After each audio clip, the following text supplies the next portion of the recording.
Hello, my Pilates lovers. Thank you so much for tuning in to All Things Pilates, and I'm Darian Gold.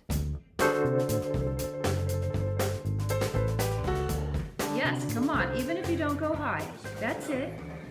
That's it. Nice long legs. Then you twist. Bring the pedal up slowly. And open the chest and lift your spine. Keep going, you're almost done. And 5, and 6, and 7. Yes, girl.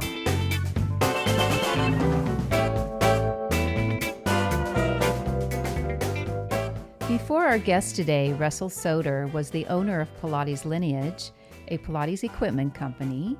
He was an apparatus maintenance guy. In this interview, he shares invaluable recommendations for you. But I'd like to just say, in case you haven't heard this before, as you know, the Pilates method is quite special, and it deserves to be treated as so.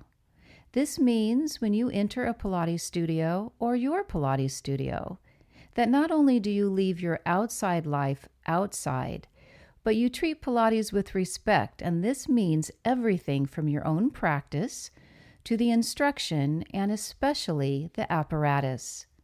Continuing to have reverence for the special gift that Mr. Pilates left for all of us will keep the method as elevated as it deserves. And with that, I know you'll enjoy listening to Russell and the many tips he has for apparatus owners. My guest today is a stage actor named Russell Soder, and a graduate of the American Academy of Dramatic Arts in New York City. Russell found his way to Pilates via another actor named Michael Salazar. Michael, the owner of the Pilates Guy, is an equipment maintenance company that services all Pilates equipment, no matter the manufacturer. Both actors got to know each other while performing together in a show called The Prince of L.A., by Dakin Matthews.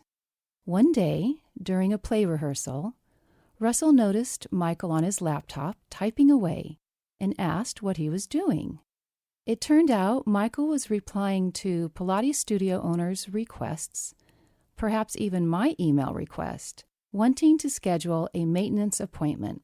Michael's business was growing so fast, he needed help, and who better than his thespian brother Russell? Russell welcomed the opportunity to work for Michael and shadowed and assisted him for nearly a year as they visited local Pilates studios and performed general maintenance, especially on the most popular apparatus, the reformer. They checked and pulled on the springs, degreased, regreased, and tightened all reformer components. Russell was very impressed by Michael's skill level and competency and took it to heart. Eventually, like Michael, Russell became an equipment specialist and visited Pilates studios on his own, meeting wonderful teachers, students, and studio owners along the way.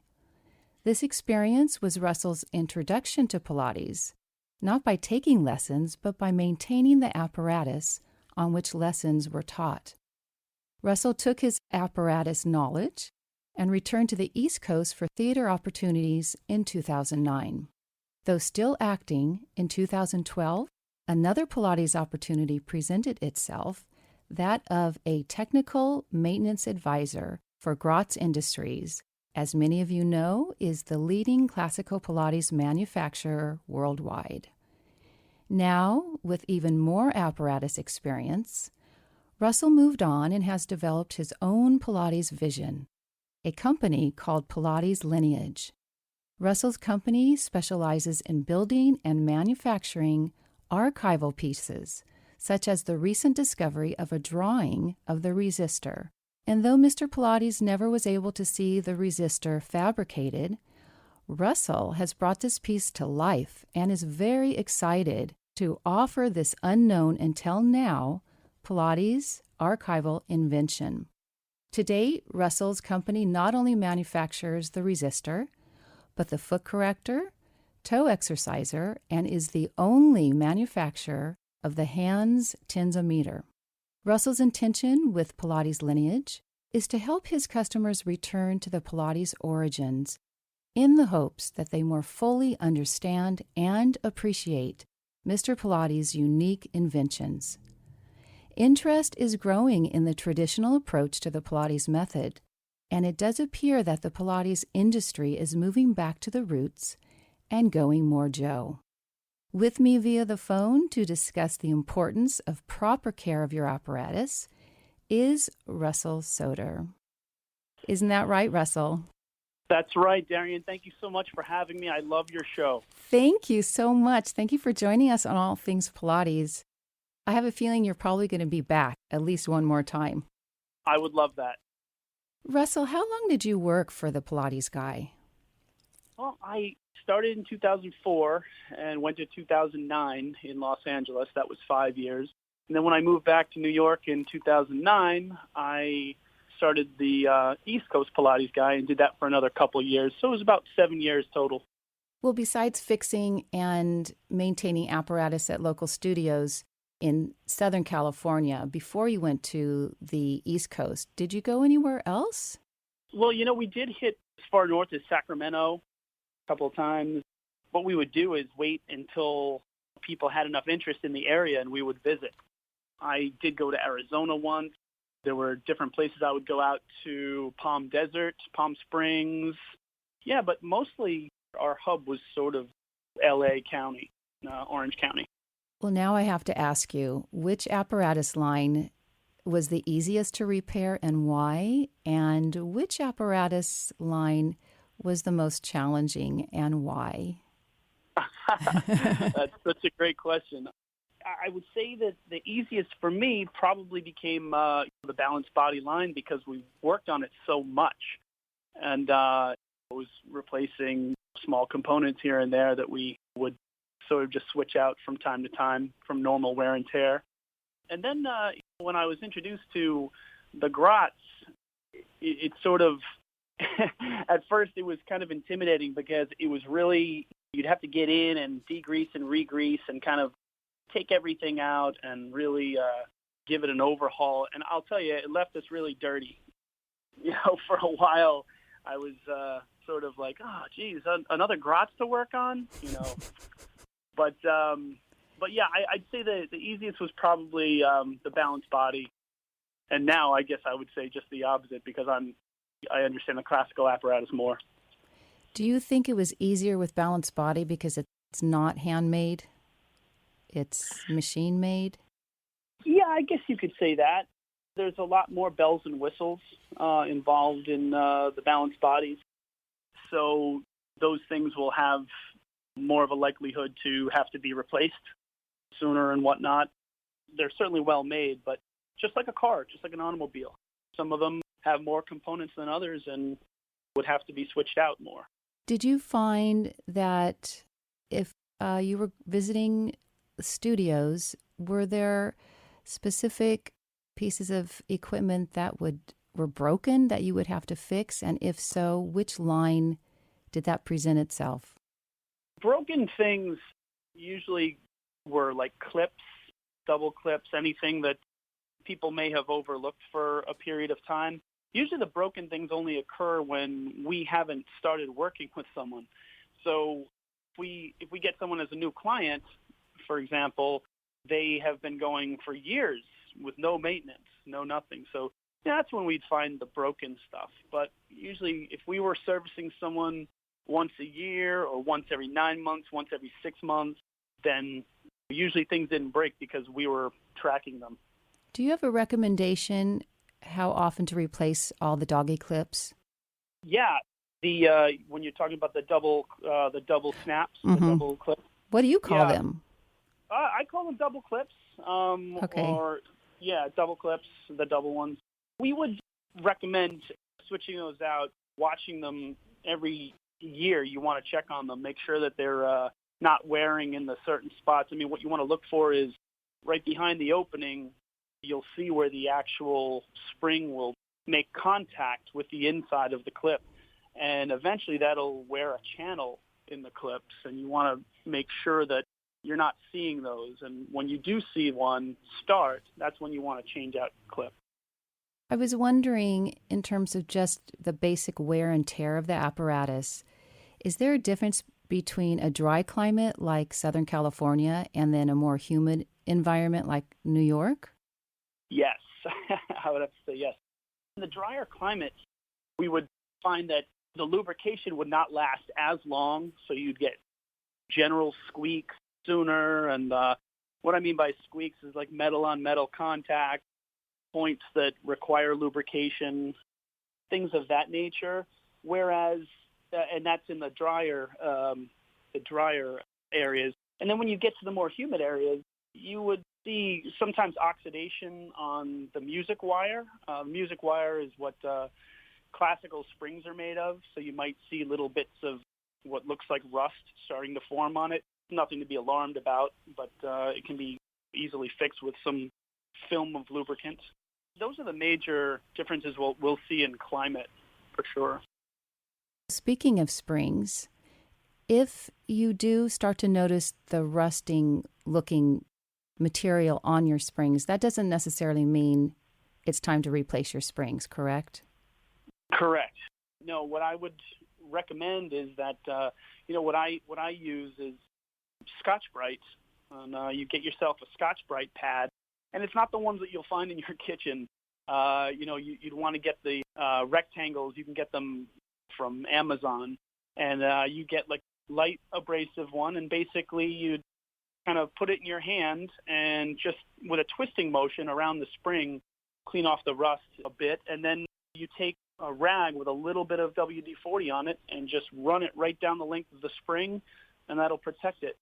Do the springs from a machine-made company's apparatus opposed to the handmade springs, there is a difference, right? And do they wear and tear differently?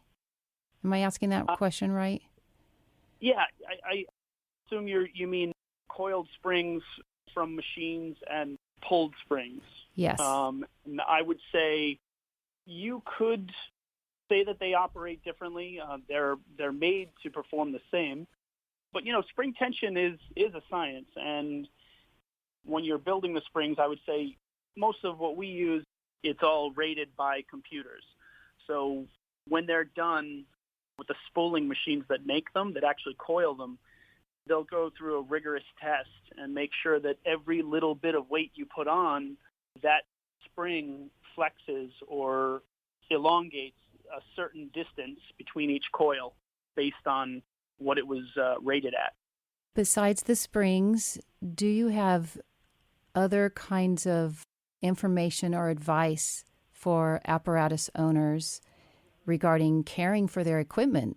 Oh, sure. Yeah, there's plenty of advice I have. I think one of the biggest ones would be, depending on where you are, if you're in a city like New York City, where you get a lot of traffic, and when I mean traffic, I don't mean people coming in and out of your studio. I mean traffic outside, the vibration that is produced in a city situation. You're going to get things like screws and everything backing out a little quicker than they normally would in a nice, quiet residential neighborhood, let's say. If you don't have someone coming every 6 months to 9 months to a year to take care of your stuff, you're going to want to get a wrench or a screwdriver on your different components and just make sure that those screws and bolts aren't moving their way back out. And of course, normal exercise is also going to move the screws and bolts out. For all the different apparatus lines? Yes. That's good to know. So any kind of vibration, whether it's through body weight or if it's in a city and there's a lot of traffic, or we in the West Coast, if we have earthquakes, it all affects what's happening with the bolts, etc. Sure. Earthquakes not as much because you wouldn't have as many, hopefully. Just the general vibrations to a machine, to an apparatus. And over time, that's going to take a toll, meaning things are naturally going to unscrew or work their way out, work their way loose. And there's some places, too, that you have metal going into wood. You always want to check those, make sure that nothing's stripping out. But as far as, your foot bars and all that stuff, they do need to be tightened from time to time just from general use.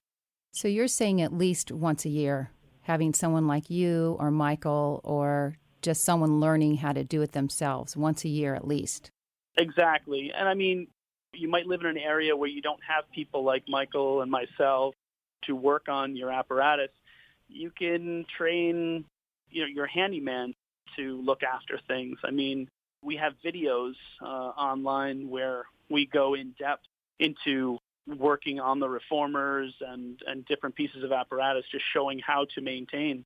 And but yes, so every year, I mean, that would be about, if you had a studio that was, let's say, under 10 to 15 hours, 20 to 25, 30 hours, that would be every 9 months. And then every 6 months would be if you're 30-plus hours per week in the studio. That's very helpful. Let me ask you, what was the most interesting aspect of being an equipment specialist for the Pilates guy? Since it was all new to you, right?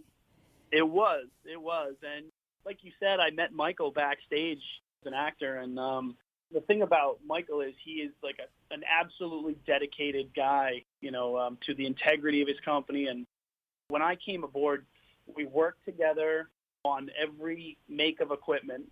He didn't allow me to even go out on my own until about a year. When we got about a year into it, I was going out with him all the time, working side by side with him. After almost a year that he actually let me go by myself, where he trusted me to go in and work on this stuff. It was a wonderful experience when I would get to the studios because everybody loved Michael. I mean, they still do. When the Pilates guy would come, everybody would be really excited because, we're going to quiet the machines down. I would always get like a welcoming reaction. Lovely. Makes you feel part of something much bigger, right? Absolutely. And I mean, I think that's a big thing is when you can help studio owners protect their investment and help with their clientele, help them with their comfort level too. I mean, some people don't like the noise. And now that you own a company called Pilates Lineage, you are manufacturing equipment, not just providing maintenance service. And I have a question about the Hans tensometer. And did I pronounce it correctly? Yes. Some people say tensometer and some people say tensometer. So I think it's potato because Joe is not around to ask him. But I know that I call it the tensometer. And what is it? Please explain to my listeners, and who is it good for? Well, first of all, I would have to say it's good for everyone.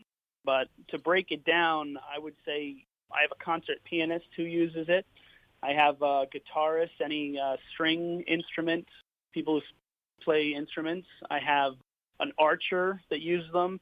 The thing about the tensometer is it's a wonderful tool for strengthening of the hand and strengthening of the fingers. And what I mean by that is the isolation of each finger and the muscles that accompany. It's been a wonderful piece. People have been really excited. We've sold an awful lot. This Navy SEAL who I've worked with, he actually has people that want to increase their grip strength for courses that they do and stuff like that, where they're constantly going hand over hand on these obstacle things, and it really works. I'm curious why you are the only company in 2018, all this time later, the only company that is manufacturing it. I'm curious as well, but I'm happy to be. And but I'd say that one of the things that I was hung up on when bringing the tensometer out was the fact that we didn't have any concrete like pictures or anything of Joe or explanations of how to utilize it. Seeing that we didn't have that, I was a little intimidated on bringing it out at first, but I figured, you know what, this is a device that was made by Joseph Pilates, and it needs to see the light of day. So we are still looking for any kind of archival, whether it be footage, pictures, writing. We're still on the lookout for it, but either way, we will start producing videos soon. Very exciting. Yeah. It really brings to light just how much more of a genius he was. We just thought he was just a regular genius, but the more we learn about him and how his mind worked, especially the resistor that's physical. It was just on drawings, right? Yeah, well, actually, not even drawings. We took that from a picture of Roberta Peters. It's a kind of an iconic shot.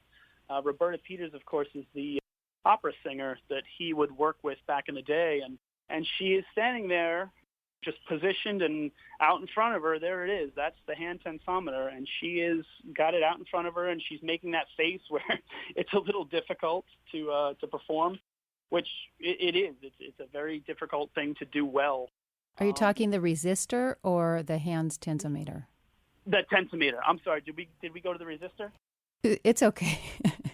Sorry about it. Yeah, no, the resistor, yes. To go back to the resistor, we had nothing to go on whatsoever except Kathy Strack had found a leaflet of a catalog of boxing apparatus and all different sports apparatus. And in this catalog was the resistor, like a picture of it. Talking about the tensometer, we had even less to go on with the resistor because there were no people in the shot, in the picture. There was nothing to go by. When we did the resistor, we were able to reverse engineer based on the height of Roberta Peters, her reach with her arm, what we thought her finger length might be. We were able to do all that stuff, but with the resistor, all we had was a picture of this thing on a wall next to a door. So we sort of had to look at what the size of the common door was in the 40s, and from there basically pull dimensions. And I think all in all, we did a pretty good job. It's so fascinating, really. With the time we have left, in our pre-interview, you mentioned a classical uprising. Could you elaborate what you meant? Sure. I see in the community right now, meaning Pilates individuals, I see a sort of need and a want to look back to our roots and sort of dive in and find what was actually intended to these exercises that we do. That's what we stand for at Pilates Lineage. Our actual... Your mission statement, or? Yeah, our mission statement, and everything is what's from our past is going to be our future. It's like we're rooted. If you look at our homepage, you'll see the tree, the Pilates Lineage tree, and basically the roots are going down deep, and the leaves are just as full. So it's like we're reaching down deep, which is back in time to kind of come forward with a clearer understanding of the apparatus and what was intended. People have said that they've gotten onto a classical piece of apparatus and been like, oh, okay, all right, this is entirely different. Russell, you have to come back. Please come back, okay? Of course. I have so many more questions. I want to use this little bit of time for you to tell my listeners how to get a hold of you, and if they want to either have their apparatus serviced or they want to purchase a hands tensometer, how do they get a hold of you? Well, our website is pilateslineage.com, all one word, lowercase. My name is Russell, so it's russell@pilateslineage.com. That is my email. I'd be happy to answer any questions that come my way. Our phone number is 1-800-783-9007. Excellent. Russell, we'll talk soon, okay? Thank you so much for your time. Thank you so much. This is wonderful. Yes. Take care, Russell. Thank you so much for listening to this episode. I hope it inspired you. In order that you don't miss any of the great conversations, please subscribe, as it will also help others find all things Pilates. This show is produced and hosted by me, Darian Gold. It originates as a live radio show on KPCA in Petaluma, California. Podcast production is provided by Audio Ephemera. For more information about my classes, my calendar, Pilates resources, please visit dariangold.com. maintainance.com. Until next time, collarbones wide.